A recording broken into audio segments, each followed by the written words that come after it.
The image that never really leaves me is just a rectangle of gray rock and sky flickering on a screen in a quiet conference room with the sound turned up just high enough that you can hear a man's breath. The picture itself is almost nothing dark stone, a slice of cold light overhead, a bit of grain and static where the sensor is struggling. Somewhere off mic, you can hear the wind threading through rock like it's moving down a long, narrow throat. Every now and then there's the scrape of fabric against stone, a muffled grunt, the clack of something shifting just out of frame. The air in that room felt too warm compared to the chill I could hear in his voice, like two different climates pressed up against each other. No one spoke while it played. Even the hum of the overhead lights sounded too loud. Long after the screen went black, I could still hear those breaths in my head, slow and uneven, like someone counting down without meaning to. I've listened to a lot of recordings in my life, but that one sits in my chest like a stone in cold water. Before I go any further, tell me where you're listening from and follow if you believe some names should never fade. I wasn't there when that trip began, not in person, but I've replayed the start of it so many times that it feels like a memory I could have had. Anchorage in early September has a particular kind of light to it, thin and slanting like the sun is already thinking about leaving. The air is cooler in the mornings, just enough to see your breath in a strip of shade, and you start to hear studded tires on asphalt again as people get their winter gear ready. Michael and Linda lived in a one-story house with faded siding and a narrow driveway, the kind of place where the screen door sighs when you open it and the floor creaks in the same spots every time. The morning he left the house would have smelled like coffee and toast, that familiar kitchen warmth pressed up against the chill leaking in from the door whenever it opened. Michael was not the kind of photographer who chased quick thrills or staged shots for social media. When I first heard his name years before any of this, it was because one of his images, just a caribou standing chest-deep in autumn brush, showed up in the paper I worked for. The print we ran was small, but even on newsprint the details stood out steam from the animal's breath, the crisp line of early frost on each red leaf, the soft blur of distant peaks. I remember looking at that photo under the harsh fluorescent lights of the newsroom, coffee gone lukewarm in my hand, and thinking whoever took this knows how to wait. That was Michael's reputation among park staff and other photographers. He sat in one place for days motionless, except for his breathing, and let the land decide when it was ready to give him something. At home, though, he was simply Linda's husband. She told me once how he moved around their kitchen when he was getting ready for a trip, bare feet on the cool tile, the soft clatter of metal mugs and fuel canisters on the counter, the rustle of nylon as he spread his gear out like a surgeon laying out instruments. The living room would be taken over by piles of jackets, fleece, long underwear, and stacks of camera equipment, each piece checked twice. Outside, their little street stayed quiet, one neighbor warming up a pickup in a cloud of exhaust, someone else scraping a windshield even though it was barely frosted. Inside their house, you had the low murmur of a radio in the background and the steady drip of coffee into the pot. The ordinary noises of a small Anchorage morning. Linda had learned to live with those packing days. She handled schedules and insurance and bills, all the little paper details that keep a life from sliding off the rails, and she let him handle the wilderness. She's not a dramatic person. She told me she never made big scenes at the door when he left. But she did hover a bit, watching him count batteries, watching him slide memory cards into a padded case with that same careful touch he used on everything that mattered. Her office job meant she was used to fluorescent lights and the beeping of phones and printers, so the cold quiet of the backcountry was something she mostly knew through his stories and his photographs. Still, when she described those mornings to me, I could hear the way the house felt a little emptier even before he stepped outside, like it was already preparing for the silence he'd leave behind. Denali in September is its own kind of church. I've driven that road north from Anchorage enough times to know the feel of it. The long stretch of highway humming under your tires, spruce giving way to open land, sky widening out until the clouds start to look like continents. On that day in 2014, Michael would have pulled out of their driveway in an older Chevy Blazer with a little rust around the wheel, Wells the engine, grumbling in the cool air. The sun would have been just high enough to paint the tops of the mountains pink, leaving the valley still blue and shadowed.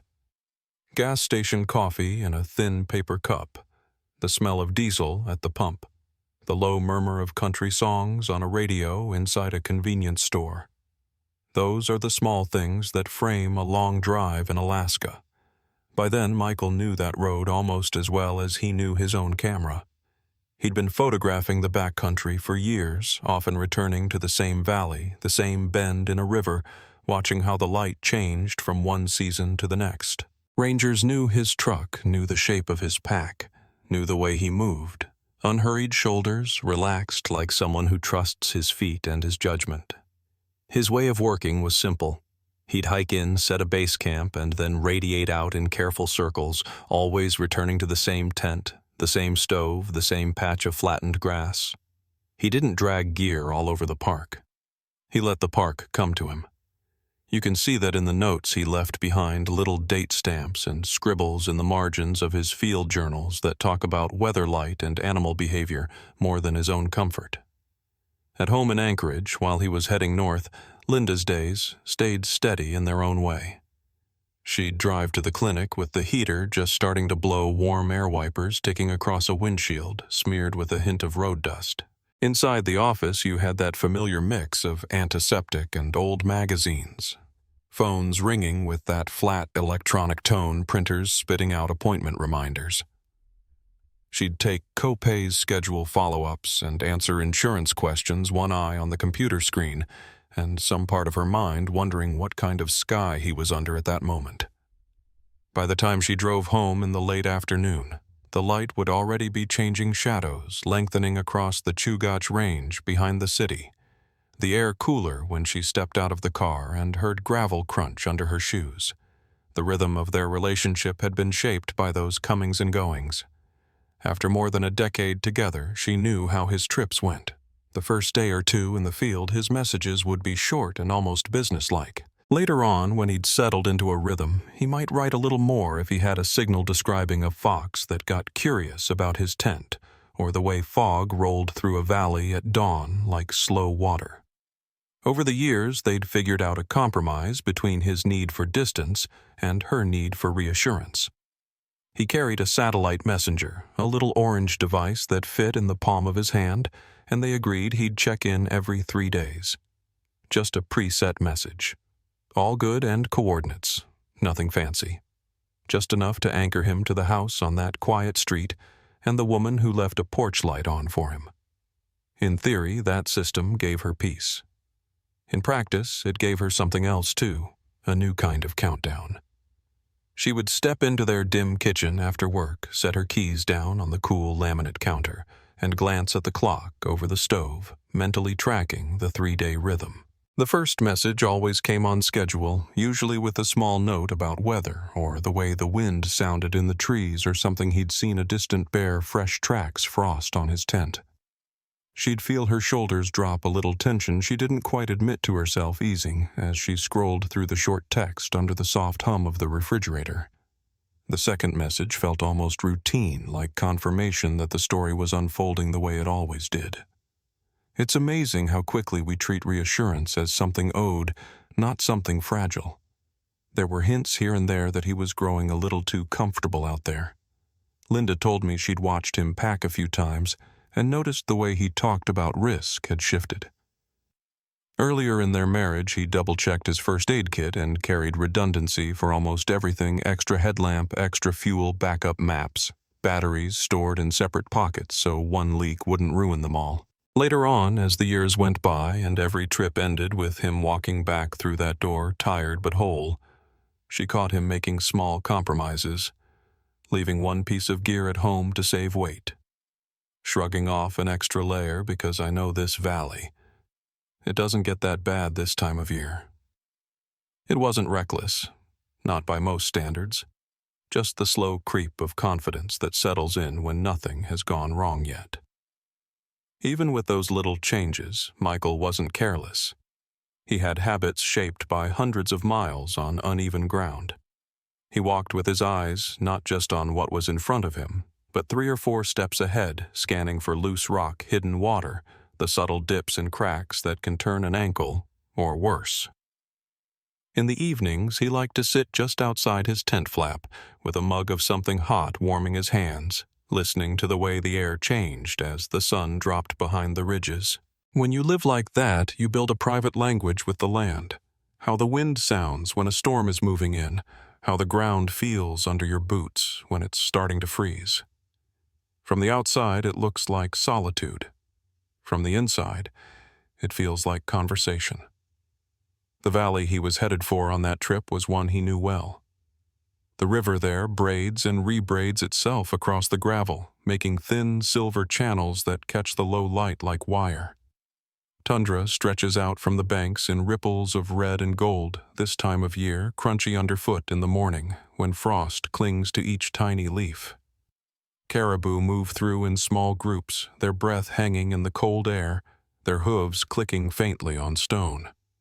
If you're quiet, and Michael was very good at quiet, you might spot sheep high on a ridge or catch the shadow of a wolf slipping along the edge of the brush. He'd chosen that spot for a reason. It was far enough from the road to feel untouched, but close enough to reach in a day if you knew what you were doing. While he was making his way into that country, Linda's evenings fell into their usual pattern. She'd get home, kick off her shoes on the worn rug by the door, and feel the slight give of the floorboards under her socks. Maybe she'd put on a pot of pasta or reheat soup, the smell of garlic and tomato filling a kitchen now too quiet for 2. She left his mug on the counter out of habit more than hope, and sometimes she'd glance at the wall where 3 of his framed photos hung a moose in fog, a close-up of moss on rock tundra glowing under a low sun. The television might be on in the background, low enough that you could barely make out the words, just the rise and fall of voices and the distant canned laughter of shows she wasn't really watching. The first check-in from his device came right on time. She remembered the little buzz of her phone on the table, the faint vibration against wood, the way her heart gave that small, involuntary dip, and then settled when she saw the simple message, all good. Weather fine. That night, the wind rattled the eaves a little, and she went to sleep thinking about him tucked into a sleeping bag somewhere under that same restless sky. The second message landed a few days later, just as predictable. Coordinates a short line about seeing animals move through the valley. She smiled, reading it, the blue glow of the screen lighting her face while the rest of the living room sat in quiet shadow. She set the phone down, reassured, and went back to folding laundry still warm and soft from the dryer. If you've ever lived with someone whose work takes them away, you know how small rituals become anchors. For Linda, it was the porch light.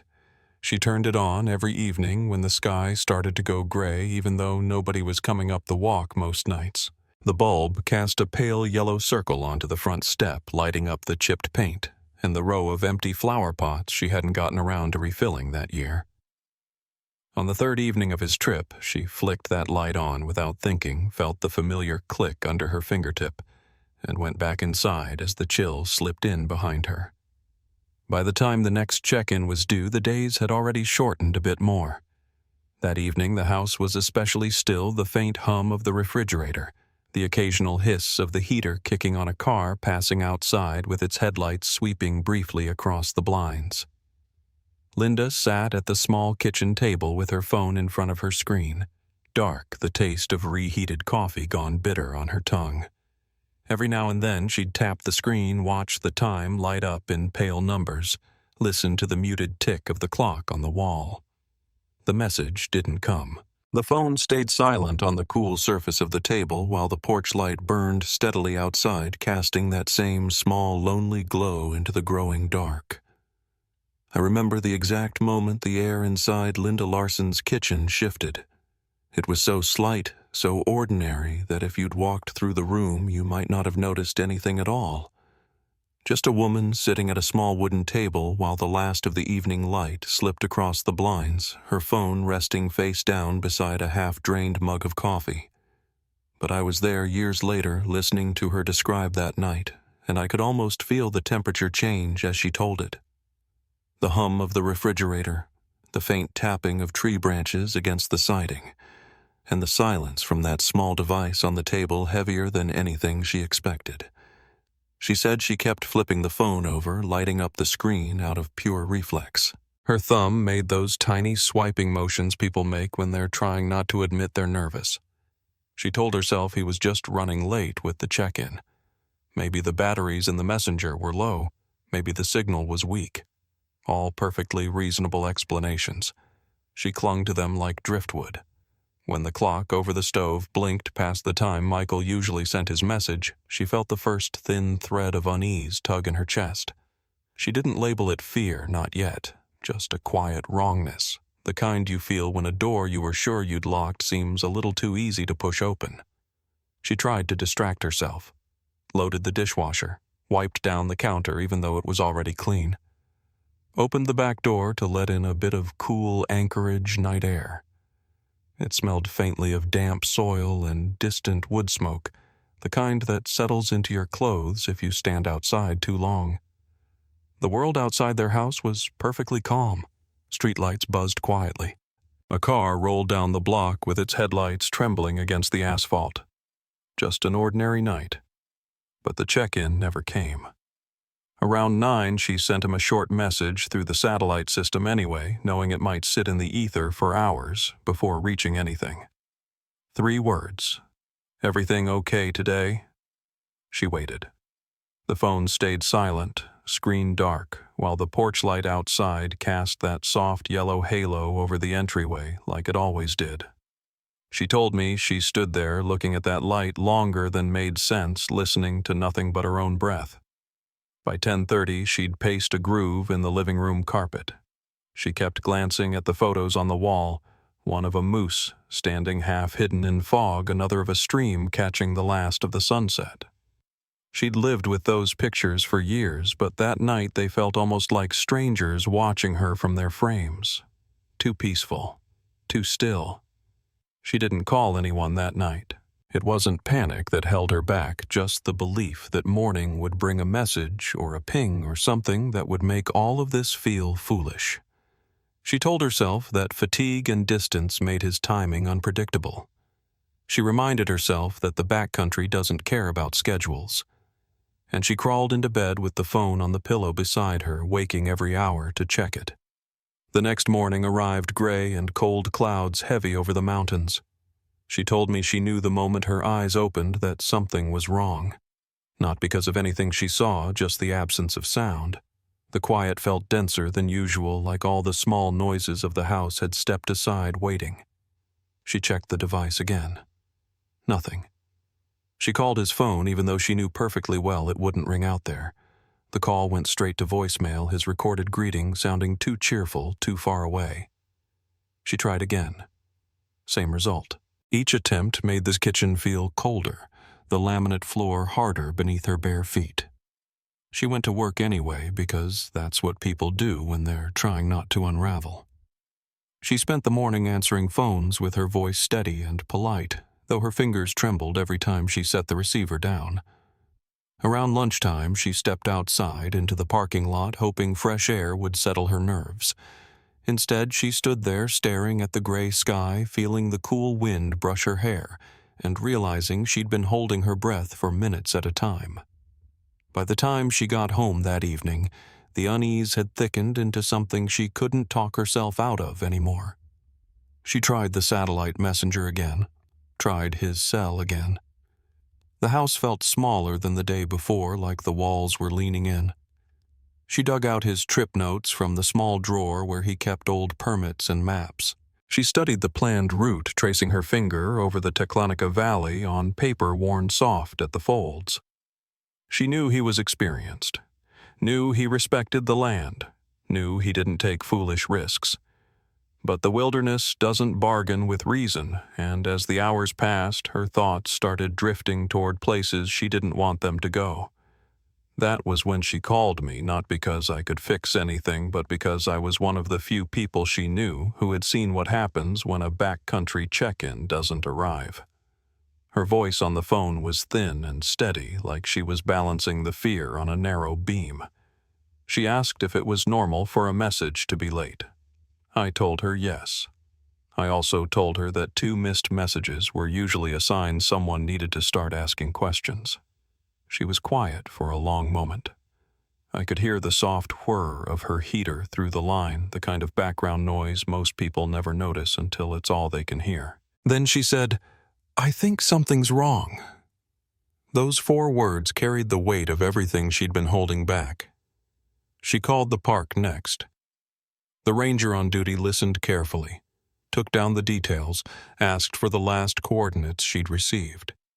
His voice was calm, reassuring. He told her late check-ins happen, that the terrain out there can block signals for hours, sometimes days. But even over the phone, she could sense a subtle shift when she mentioned just how overdue he was. That pause, brief but unmistakable, hung in the air like a slow breath drawn between 2 thoughts. He promised to pass the information along and said someone would follow up soon. She thanked him, though the gesture felt hollow. After she ended the call, she walked to the kitchen window and stared at the stretch of street outside. A few kids rode bikes down the block, their laughter floating through the open pane. A neighbor watered his lawn under the orange light of dusk. Life went on as if nothing had changed. But for her, something already had. That night she barely sat down. She drifted from room to room, touching small pieces of his life as if they could tell her something, the jacket he always left on the back of the chair, the old hiking boots by the door, the coffee mug he used so much the handle had worn smooth. She opened the blinds and saw that her porch light was still on, casting its soft glow over the steps and out toward the quiet street. The bulb flickered once, but held steady. Around 9, she tried the park again. This time, a different voice answered, more clipped, more direct. They had reviewed his permit. They knew his general route. They were still gathering personnel, still discussing next steps. There was no sense of alarm in the man's words, but Linda told me she felt something tighten inside her at the phrase "next steps." It was the first sign that her concern was no longer just a possibility in her own mind. She didn't sleep at all that night. She made tea she didn't drink. She sat on the couch with the phone in her hand, watching the digits on the microwave clock shift from 1 hour to the next.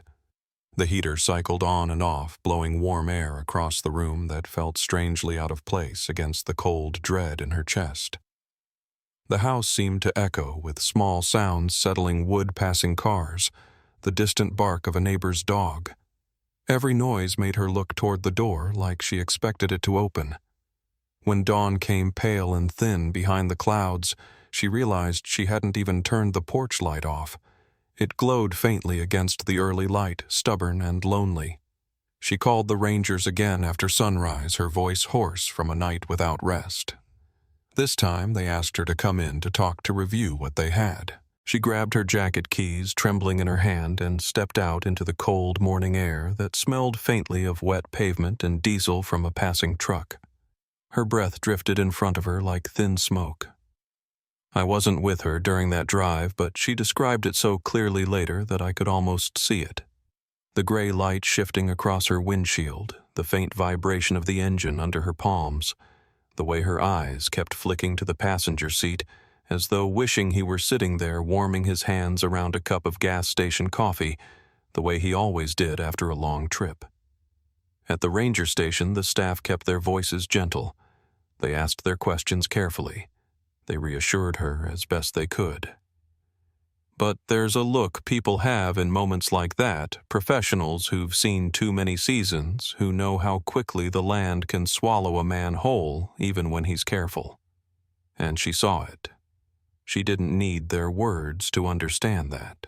When she came back home later that afternoon, the daylight was already thinning. The house felt colder than it had the day before, though the thermostat read the same. She walked into the kitchen and rested her hands on the counter, trying to steady her breath. The porch light was still on. I was on my way over when she called me again. Her voice was small this time, thin at the edges. She said, "Could you come sit with me for a bit?" And I said yes already, grabbing my keys. By the time I pulled into her driveway, the sun had slid behind the mountains. The street lamps cast long, pale cones of light across the pavement, and her porch light glowed like a beacon against the gathering dark. As I stepped out of my car, I heard a distant engine, low and steady, rolling up the block toward us. I turned to look, and there, easing around the corner with its headlights sweeping across the quiet houses, was a park ranger's truck. It slowed as it approached. Then it stopped at the curb in front of her house, engine idling, and the driver killed the lights before opening the door. He stood there for a long moment, one hand on the roof of the truck, the other holding his hat by the brim. And the air around us felt suddenly irrevocably heavy. When the ranger stepped out of his truck that night, the cold air around us felt sharper, as if the temperature had dropped a few degrees just from the quiet weight of his presence. He didn't rush toward us or wave us over. He just stood there for a moment, hat in his hand, the porch light painting a soft glow across his jacket. That was the instant I understood we had passed into something larger than personal worry. Whatever came next wasn't going to be solved with a few phone calls or a good night's rest. The land had gone silent on us, and now the professionals were stepping into that silence. He walked up the short path to the house and greeted Linda with a voice so gentle it made the hairs on my arms rise. Inside, at her little kitchen table, he spread out a folder. The paper made a soft, sliding sound on the wood, familiar and foreign all at once. He asked her to confirm the basics when she'd last heard from Michael, what equipment he carried, what his planned route was. The tone he used was calm, but it carried the steady cadence of someone taking down facts that could soon matter a great deal. Before he left, he told her a team would head out first thing in the morning. His breath fogged in the porch light as he stepped back into the cold. The truck pulled away, slow tires crunching over gravel, leaving a faint smell of exhaust behind. I sat with her for a while after that, listening to the wind slide along the eaves and the heater clicking softly in the hall. Neither of us said it out loud, but the house felt different from that moment on. I was at the ranger station before sunrise. The building smelled of old coffee pine cleaner, and the damp wool of jackets hung near the entrance. A long table in the center of the main room was covered with gear radios charging in neat rows, extra batteries in plastic bins, rolled maps held down by thermoses and gloves. A topographic map of Denali's backcountry was taped to the wall, the valley Michael had planned to explore, marked with a blue line. A ranger named Tom, broad-shouldered with a face carved by years of wind and sun, briefed the team. His voice carried the steady authority of someone who'd done this more times than he cared to count. He walked them through Michael's permit, his planned route, his last known coordinates. As he talked, he tapped the map with a calloused finger, each tap like the tick of a clock we were already behind. The first helicopter arrived around 7. Its rotors cracked the cold morning air, sending a scatter of frost swirling across the ground. As it lifted off, the downwash whipped my jacket around my legs. I watched the aircraft climb into the pale light, the valley far beyond it, still wrapped in mist like a held breath. On the ground, teams set out with dogs trained to catch human scent even in dense brush. Their handlers walked with slow, practiced steps, watching the dog's body language, responding to every lift of the nose. Radios crackled with clipped updates, moving north, no sign here, checking the ridge, each transmission crackling like static in my chest. I rode with one of the ground teams for part of that first day. The trail underfoot was soft with moss and shot through with narrow channels of water that glinted under the weak sun. Willow branches brushed against our legs. You could smell the cold metal of our gear and the faint earthy scent of wet tundra. Every so often the wind carried the distant thump of the helicopter passing overhead, a reminder of how small we were in such an enormous landscape. Around mid-morning, we reached the place where Michael had parked his old Chevy Blazer. It sat alone at the trailhead, a dusting of leaves on the windshield. One of the volunteers brushed them away with the back of her glove, revealing the faint outline where the wipers had last passed. The doors were locked. Nothing inside seemed disturbed. Standing there beside that truck, I felt a quiet dread settle in heavier than anything we'd carried up until that point. His vehicle was right where it should have been. He should have been somewhere close enough to walk back. We hiked deeper into the valley, spreading out but keeping each other in sight. The dogs moved ahead, tails low, noses buried in the cold air. We searched creek beds, scanning for disturbed gravel or bits of torn vegetation that might show where someone had slipped. We checked shallow ravines where the ground could give way under loose rock. At one point, the team ahead of us paused near a patch of flattened grass, thinking they'd found something. But it turned out to be nothing more than the remains of an old campsite, half swallowed by time. By the end of the first day, we had nothing. No prints, no scraps of clothing, no broken branches, no dropped equipment. The valley gave us no footprints to follow, no direction to turn. The sky had gone a muted gray as evening crept in, and the chill sharpened across the back of my neck, as if the cold itself was reminding us of how quickly weather could turn. When we returned to the station, the rangers laid out updated maps on the hood of a truck. The metal was cold under my hands as I leaned in to look. They marked off the areas we'd covered, each stroke of the marker sounding like a whisper against the laminate surface. The squares of untouched terrain looked impossibly large, stretching into miles of silence. Television crews hadn't arrived yet, but word was spreading. By the next morning, volunteers from Anchorage and Fairbanks had shown up, many carrying their own packs, their own radios. Some were friends of the Larsons. Some had never met Michael at all. But Alaska has a way of binding people together when someone goes missing. You search because it could just as easily have been your friend, your neighbor, your brother. Each new day brought wider sweeps. The helicopter traced long arcs over the valley, its shadow crawling across the land like a restless fingertip. On the ground, the searchers formed moving lines, spaced so that no square foot could be missed. You could hear the soft murmur of their voices as they called his name into the wind, those words carried away almost as soon as they left their mouths. At one point, a dog picked up something, a brief moment of alert, tail-stiff ears forward. The handler's voice lifted. We all moved toward the area. The brush was thick branches scratching against our jackets as we pushed through, but the dog lost the trail almost immediately. Whatever it had smelled dissolved into nothing. A brief flicker of hope extinguished by empty air. Rumors began drifting through the volunteer groups. Someone said a hiker had spotted a man matching his description near a gas station up north. Someone else believed he'd been seen on a back road outside the park. The rangers checked each tip radio, snapping with rapid exchanges, but every lead thinned out under scrutiny and vanished. There were theories, too. The practical ones came from the rangers' misstep on uneven ground, a fall near water, sudden weather shift. They said these things gently as though talking around something fragile. Locals whispered about hidden crevices in the valley, deep cuts in the rocks that could swallow a man out of sight. A few mentioned bears, though the lack of signs made that unlikely. No one wanted to say it out loud, but we all felt the edge of a harsher truth. Underneath those theories, sometimes the land simply takes someone, and there is no sign left behind. I remember standing on a ridge late one afternoon, the wind stinging my eyes, looking out across the patchwork of tundra and riverbeds below. The searchers were tiny dots moving slowly across that massive spread of color and shadow. Their radio chatter rose and fell like static on the breeze.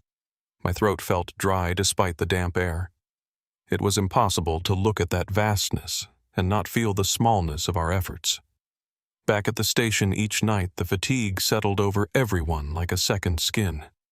Jackets were hung to dry by wood stoves, radios plugged in along a wall of outlets, boots lined the floor in uneven rows. People spoke in low murmurs, voices rough from calling his name for hours. The smell of sweat-wet wool and cold air clinging to gear filled the room, grounding us in the work and the fear. Linda came by the station each evening, sitting with rangers as they described the areas covered. She didn't cry, not the way people expect. She sat very still, hands clasped, absorbing every detail. There was a quiet determination in her, the kind born from hope and dread braided tightly together. Each time they shook their heads, each time a search area came back clear, she nodded like she already knew. By the end of the first week, the valley had been searched in a wide radius around his last known location. Still nothing. No equipment, no fabric, no prints in the soft ground. It was as though he had stepped out of his camp and vanished into air. On one of those evenings, after another long day of empty results, I stepped outside for a breath of cold air. The sky was deep blue, pinpricked with early stars. The distant hum of a generator blended with the soft rush of wind over the roof. A couple of deputies stood by their cruiser talking quietly, their breath drifting like smoke between them. Their silhouettes looked tired, shoulders rounded, hands shoved in pockets to fight the chill. Then the station door swung open, and one of the rangers walked out quickly. He crossed the yard toward the others with something folded under his arm, a map, it looked like. His steps were brisk purpose in each one. When he reached the group, the deputies straightened. He unfolded the map on the hood of the cruiser, the paper fluttering in the breeze. I couldn't hear their words. Just saw the ranger point to a spot far off the main sweep. One of the deputies leaned closer. Another put his hand on the radio at his shoulder, waiting. In that moment, even without knowing what the ranger had seen or why that spot mattered, I felt the air shift again, quiet, subtle, but unmistakable. Something new had entered the search, and none of us yet understood what it was about to reveal. I was standing outside the ranger station that morning with a cup of coffee cooling between my hands when the shift happened. The air was cold enough that steam drifted off the rim of the cup in thin threads rising and disappearing into the pale light. Inside the place was waking up slowly, radios being tested, boots thumping against the floor, someone dragging a marker across a map. Then, without warning, a burst of static cracked through one of the handheld radios on the table near the door. It wasn't the usual clipped check-in. The tone was different, sharp, urgent, the kind that makes every conversation stop mid-sentence. I heard one of the rangers call into the radio, his voice steady but pitched a little lower than before, like he was bracing for what might come next. Another transmission came through, broken by static, but clear enough they'd found something. Not a person. Not a body. Just something. That word carried more weight than I was prepared for. It spread through the room like a cold draft, and even the seasoned searchers seemed to pause as though they felt it settle on their shoulders. Within minutes, vehicles were pulling out of the lot, engines grumbling in the morning chill. I climbed into one of the ranger trucks, the vinyl seat cold against my back, and we joined the others heading toward a ridge overlooking the Teclanica Valley. The road was rough, and each bump rattled the radio clipped to the dashboard. As we climbed in elevation, the light shifted from gray to a thin, washed-out gold that made the frost on the shrubs shimmer. When we reached the pull-off point, the air hit us like a blade dry, cold enough to sting the inside of your nose. A small group of searchers stood gathered near a cluster of boulders about 50 yards ahead, their silhouettes still and tight, like they were holding their breath. Even from where I stood, I could feel that sense of something waiting to be acknowledged. I walked with the rangers toward the group. The tundra crunched under our boots, each step sending a faint echo into the quiet morning. The scent of cold stone and wet earth carried on the wind. No one spoke. No one needed to. The urgency was in the air itself. As we got closer, I saw what had drawn them. Between two tall boulders, wedged deep in a narrow crease, was a backpack, dark weather-beaten, slumped almost like it was trying to disappear into the rock. At first glance, it looked like it had been there far longer than any of us had been searching. The fabric was sun-faded, torn at the seams, and the straps were tangled with small twists of willow branches that had grown around it over the years. One of the rangers crouched beside it, touching the fabric with the back of his glove first, almost out of respect. The pack shifted slightly when he tugged at it, a brittle sound of strained zippers and rusted buckles cracking loose from their place. Beneath the weathering, beneath the moss and dust, I recognized the type of pack Michael favored. That realization hit me harder than I expected. It pressed the breath out of me for a moment, leaving me cold from the inside out. The Rangers worked with quiet precision, easing the pack free from the stone.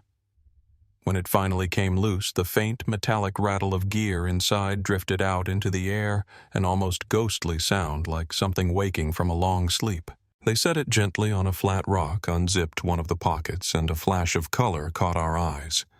The orange of padded camera dividers. I felt my stomach drop. A ranger reached in and pulled out a small sealed pouch. Inside were memory cards, dark plastic with the edges dulled from time. He held them up with a slow, deliberate motion, as though the air around them had thickened. The cards looked intact, worn, but intact, and that meant they might hold something. The last images he ever captured. The last moments he ever lived. Before any of us could say a word, another ranger working in the narrow gap where the backpack had been lodged leaned forward. His voice was low, barely audible. He'd found something else. The area around the boulders fell silent as he brushed aside the loose stones with careful, practiced movements. A shard of bone surfaced first, then another. Small fragments worn smooth by years of weather and scavengers. A kneecap, a partial rib, the edge of a skull pale against the dark soil. They were scattered, tucked into shadows where the wind rarely reached. Even though I'd spent years covering stories like this, that moment hollowed me out in a way I still can't fully describe. My knees didn't buckle, but they might as well have. The cold seeped deeper into me, and for a few breaths I couldn't tell if it was the wind or something in my chest tightening. I stepped back a few feet, my boots sinking slightly into the soft moss. The valley felt impossibly vast, and I felt impossibly small inside it. A forensic specialist who happened to be visiting the park arrived within an hour. She moved with a quiet gravity, her breath making faint clouds as she knelt beside the rocks. Her gloved hands traced the edges of the stone, then the worn patches where something or someone had struggled. She spoke in a low voice to the lead ranger, describing what she saw: the angle of the crevice, the height, the scattered bones. A picture began to form in her mind, and I could hear it in the steadiness of her tone. Michael had slipped. Not off a cliff, not into water, not into the jaws of an animal. He had stepped back, likely watching something through his camera, and fallen into a narrow gap between the rocks. They believed he'd become lodged chest first, unable to pull himself free. The way the scratches marked the stone suggested he had tried and tried hard to escape. The cold would have overtaken him within hours. Hypothermia is quiet, numbing, deceptive. It wasn't violent. It wasn't quick. But it was tragically simple. When Linda arrived at the site later that afternoon, the sky had grown dim, the light thinning into the muted blue that precedes nightfall. I met her at the trailhead. Her breath trembled in the air as she tried to gather herself. She didn't want to see the remains, not then. But she needed to see the place. She needed to stand where the land had taken him. As we walked together, the wind made soft sounds through the brush, almost like someone whispering from far away. When she reached the boulders, she stopped a few yards back. The rangers had already cordoned off the area. She stared at the pack on the rock, the memory cards sealed in their evidence bag. Her expression didn't shatter the way I feared. Instead, she seemed to fold inward shoulders, lowering her hands clasped tight in front of her. She whispered his name, just once. The sound drifted away almost immediately. The forensic team continued their work through the fading light, documenting every bone fragment, marking their positions with small, colored flags. The beams of their headlamps flickered against the stone, creating slow-moving shadows that played across the landscape like something alive. Every so often, radio chatter drifted through, clipped and muted, the kind of background noise that reminds you the world hasn't stopped, even when yours feels like it has. By early evening, they had made their preliminary assessment and secured everything they could. A ranger stepped quietly behind us and cleared his throat. He spoke gently, telling Linda they would need to take the memory cards back to Anchorage for specialized recovery work. She nodded slowly, gripping her jacket tighter against the cold. As we walked back toward the vehicles, the wind picked up, carrying the faint scent of pine and cold rock. The sky above us was turning a deep shade of blue, one of those long Alaskan twilights that seemed to stretch out forever. The headlights of the ranger trucks cut thin beams through the dimming air. I felt the exhaustion settle in my bones as we headed back to the station. It wasn't just physical. It was the emotional weight of knowing the waiting was over, but the hardest part, the part where the truth is examined under fluorescent lights, was still to come. When we arrived at the station, someone was already calling ahead to Anchorage, arranging for specialists, preparing a briefing. Papers rustled, radios clicked, boots thudded against the worn floorboards, all the sounds of a case shifting from search to understanding.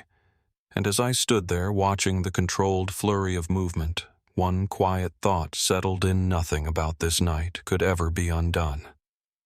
We were stepping into the long aftermath now, and the answers waiting for us would carve their own mark across every person touched by this man's final moments.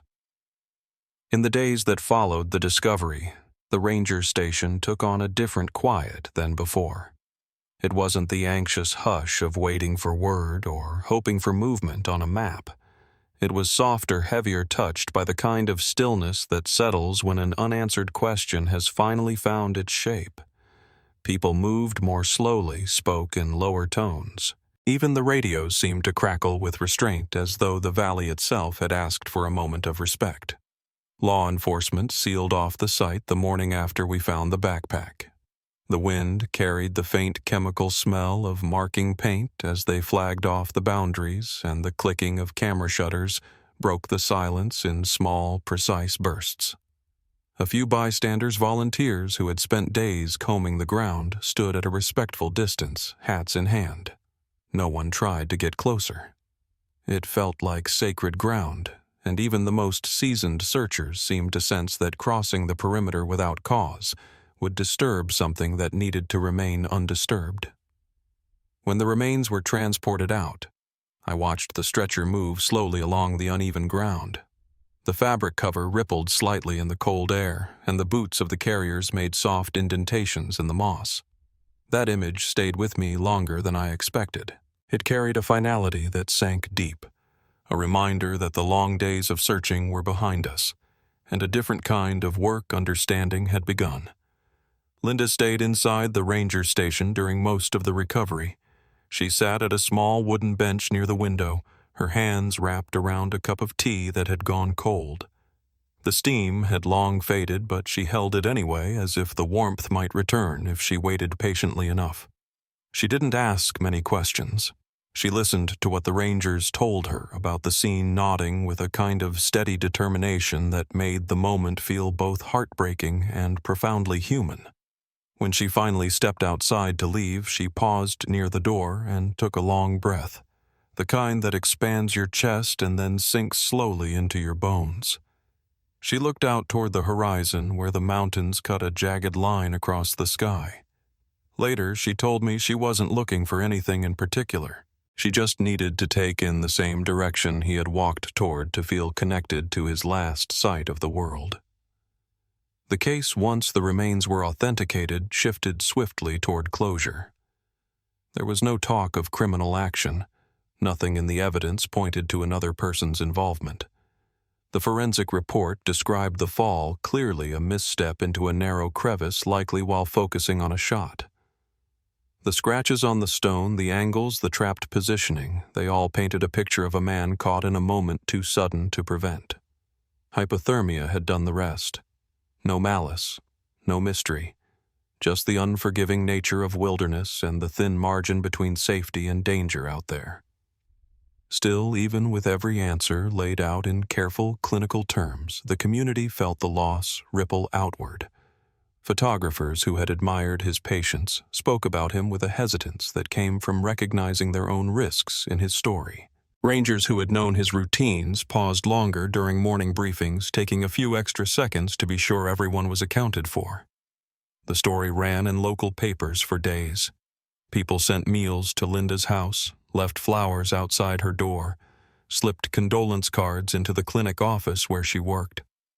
For me, the aftermath took on a rhythm of long drives home in the fading light, the heater blowing warm against my legs while the radio played songs I barely heard. I'd think about the valley, the boulders, the pack that had been swallowed by time, and I'd feel that same old ache settle in my chest. I knew this feeling from other stories I'd told, but each case leaves its own mark. This one felt quieter, a slow-rolling tide rather than a crashing wave. When the memory cards were brought back to Anchorage for recovery, I wasn't there for the technical work, but I came in later when the team had managed to pull out the surviving files. The room was dim when they played the slideshow. The curtains were drawn, keeping the cold sunlight out. The hum of the computer's tower filled the silence. Image after image appeared on the screen, landscapes bathed in soft morning light, stretches of tundra alive with color, a wolf family moving through the valley with the unhurried grace of creatures who never question their place in the world. Some files were corrupted, streaked with digital noise. Others came through clear and vibrant as though they'd been taken yesterday. Watching those images was its own kind of grief. They carried a joy, a purpose, a sense of belonging. They showed a man in the presence of what he loved most. That made the ending no less cruel, but it made the story fuller, sharper. He hadn't died running from fear or chaos. He died in the middle of doing the work that defined him, chasing light with a patience few people understand. When the video file finally played, the room changed. The air drew tight. The sound of his breathing, the scrape of stone, the way he spoke to the people he loved, it was all so human, so raw. Most of the technical staff stepped outside before it finished. The moment was too intimate for strangers, even those who'd recovered the file. I stayed. I listened. I let it settle deep. Afterward, I walked out into the parking lot and stood there for a long while, breathing the cold night air and staring up at the dim stars blurred by low clouds. In the months that followed, Linda found a way to turn the remnants of his work into something larger. She organized a gallery exhibition with the recovered images, a show meant not just to honor him, but to honor the land he loved. I went on opening night. The room was filled with that familiar museum scent of paper varnish and quiet footsteps. People moved slowly, hands folded behind their backs, murmuring softly as they stared at the wolves, the ridges, the river valleys. One photograph, the portrait of the alpha female, hung at the center of the exhibit. Her golden eyes looked straight through the viewer, clear and piercing, even after years on a memory card buried in the wilderness. I stood in front of that image longer than I meant to. Something about her gaze felt like an acknowledgement, as if she had witnessed the truth long before any of us arrived. Life didn't go back to what it was before. Not for Linda, not for Michael's friends, not for the volunteers who had walked mile after mile, calling his name into the wind. Even the rangers who had seen more than their share of tragedy spoke about this case with a little more softness. The valley became different too, not in its appearance, but in the way people talked about it. They treated it with a deeper respect, a recognition that even those who know the land best are never beyond its reach. Sometimes on quiet evenings, I drive the same highway he took on that last trip. I pull off at a turnout overlooking the distant ridges, roll the window down, and let the cold air drift in. There's a sound the wind makes as it moves over open ground up there, low, steady, almost like breath. Whenever I hear it, I think of the man who spent his life listening to that wilderness, trusting it, waiting for it to reveal itself, frame by frame. What stays with me most is not the tragedy or the search or the sorrow in Linda's eyes. It's the simple truth that a person can love something so deeply, they're willing to follow it into the most remote corners of the world. Sometimes the land gives that love back in magnificent, unforgettable light. And sometimes it keeps more than we ever intended to give. If you're still here with me, let me know where you're listening from and follow the channel so these stories are never forgotten.